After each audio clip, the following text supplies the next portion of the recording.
Yo, dude, what are you doing? Yeah, man. I'm just stocking up on all this oil. I heard it's going to be going up. I want to go ahead and play the oil trade, so I'm just buying as much as I can. I wonder if that guy realizes Synthetix has the infrastructure to allow the trading of commodities, forex, and crypto. What's really cool about Synthetix is that it has deep liquidity and it has zero slippage. But how does Synthetix work? If you don't understand what Synthetix is, here's a brief overview. It's a decentralized synthetic asset issuance protocol. This is on Optimism and on Ethereum. If you want to get the full scoop on Synthetix and see what's going on, I'll make some other videos explaining how Synthetix works and what it is, as well as a general overview.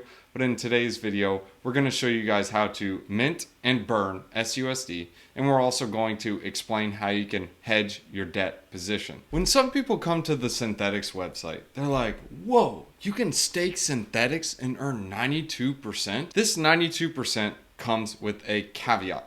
You must manage your debt position. Before we get into that, let's go ahead and show you guys how to mint and burn the SUSD token. This is the driver behind the Synthetix ecosystem.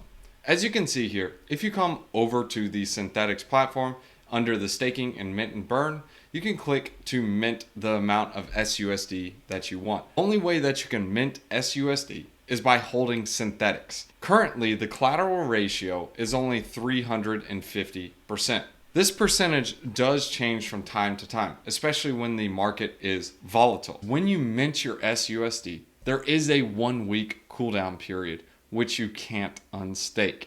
So when you go ahead and mint that SUSD, you can't do anything for 7 days. So the biggest thing to understand here, by going under 150%, you will basically be flagged and you have 12 hours to correct your collateral ratio. If this is not corrected within the allotted time, you will be liquidated. Outside of the liquidation mechanic, we would go ahead and mint the amount of SUSD.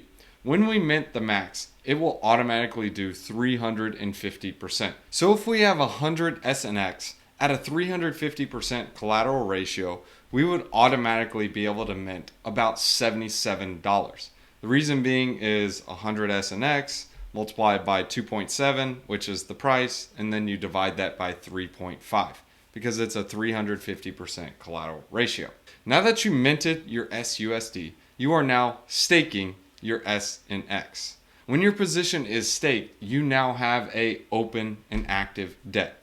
This needs to be managed. There are different ways you can manage it, but in general, you can use a platform called hedge, or you can just do it yourself. And in order to manage your debt, you need to understand what the debt is denominated in. As you can see here in the white paper, a part of the Synthetix platform, SNX stakers incur a debt when they mint cents, like we just showed you. The debt can increase or decrease based on the exchange rates and the supply of cents on the network. Let's say, for example, 100% of the cents were denominated in Bitcoin, and Bitcoin halved in price.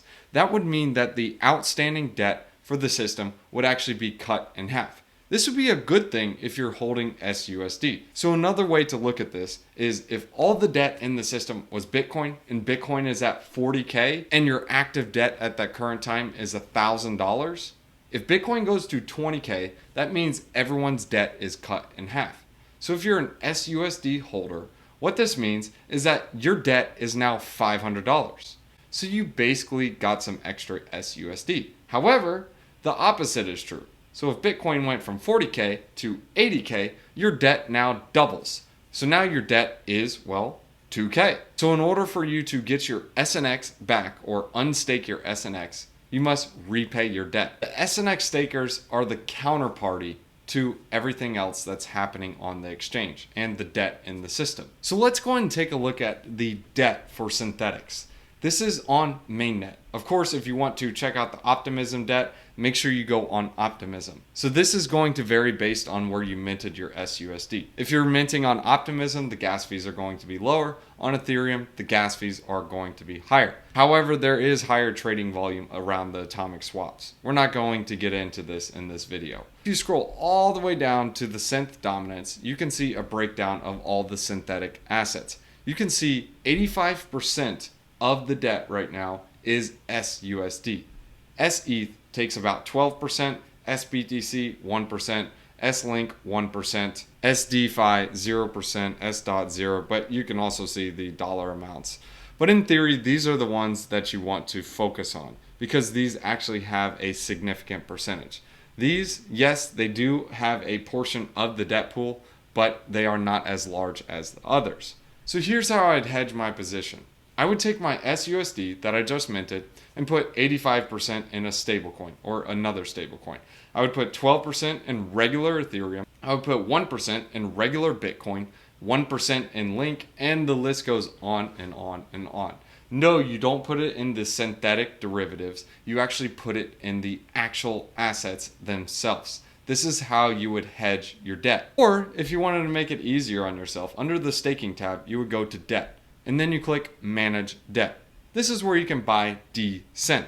So if I had, let's say, 1,000 SUSD, I would automatically say, okay, look, I want to go ahead and swap my SUSD for dSNX. Is automatically going to hedge my position by getting exposure to all those different assets in different percentages. So instead of me having to pay multiple gas fees, make multiple swaps, and hold multiple assets, I can just hold one token and it will execute the strategy for me. This is what's happening on the back end for dSNX. This is from Toros Finance. You can see here it's the same layout. You can purchase it on Toros or you can purchase it on Synthetix. It will give you the same prices. There is no difference. But you can also see the performance on the Toros website. You can also see here that the strategy tracks the debt on both layer 1 and layer 2, which is Ethereum and Optimism. So as you guys can see here in the DHedge docs, the debt mirror pool token is a token that replicates the payoff of the Synthetix debt pool. So it allows users to hedge their active debt by just holding the token, and it'll automatically do it for you. So one of the platforms where people can trade these synthetic assets is actually on Quinta. So Quinta allows people to trade ETH, Bitcoin, Link. These are all of these synthetic assets. And remember, in order to mint any of these synthetic assets, SUSD must be used. Now when SUSD is used to mint these synthetic assets, if these assets go up in value, that means you are going to have additional debt in the system. If they go down, there's going to be less debt for the Synthetix stakers. So just like you can buy your dSNX position, you can also sell your dSNX position at any given time to get your money back. This allows you to automate your hedging strategy with Synthetix. So I want to close the video with this. When you're on Synthetix and you see the term staking, it does not mean staking as in you stake the token and you're just automatically getting inflationary rewards with zero risk. In fact, some of the Synthetix yields is organic. This is from liquidations and it's also from trading. Remember, when you're staking your SNX or actually opening up the debt position, you are getting the benefit of the trading fees from that. An important factor that you guys need to remember is when you deposit your SNX and you mint this SUSD, you need to manage your debt. Yes, you can use this as a trade if you think, oh, the market's going to go down. I'm just going to hold my position because I think my debt's going to get cut in half. The opposite is true as well. So if you're holding that position, you have to understand that the debt in that pool doubles. Well,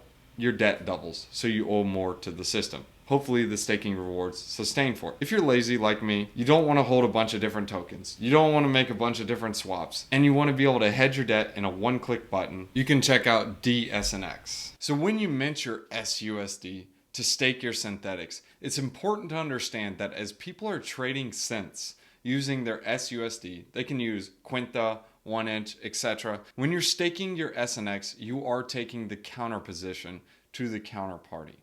This is a zero-sum game. So what this means is if the traders are profitable, you are actually losing money if you don't hedge your position. And if the traders are losing money, well then you're actually making money. So again, it's a zero-sum game and it's a give and take. There's a correct way to hedge your position. When you hedge your position, you need to make sure that you are not doing it with the cents. When you do it with the cents, the debt is still staying in the system. So you need to use wrapped Bitcoin instead of using synthetic Bitcoin. You need to use wrapped ETH instead of SETH and so on. This is also done for two reasons. The first is by selling your SUSD to make it available for other traders. This actually generates fees for SNX stakers. So this puts more money in your pocket. Second is when you hedge externally, you are not adding to the size of the debt pool when these assets go up, because you hold them outside of the system. And like we went over in this video, dSNX does this for you. It's automated. I hope you guys enjoyed this video, and if it brought any value to you guys, you can leave a comment in the description below saying, yeah, that was a great video, I learned something. Or you can say, nah dude, you should have added this in, or you should have talked about this more. Your feedback is greatly appreciated. Let's go ahead and hit you guys with a wisdom one-liner. Proverbs chapter 13 verses 23. An unplowed field produces food for the poor, but injustice sweeps it away. Dude, if you guys put all that work in, make sure you go get them crops. We'll see you guys in the next one.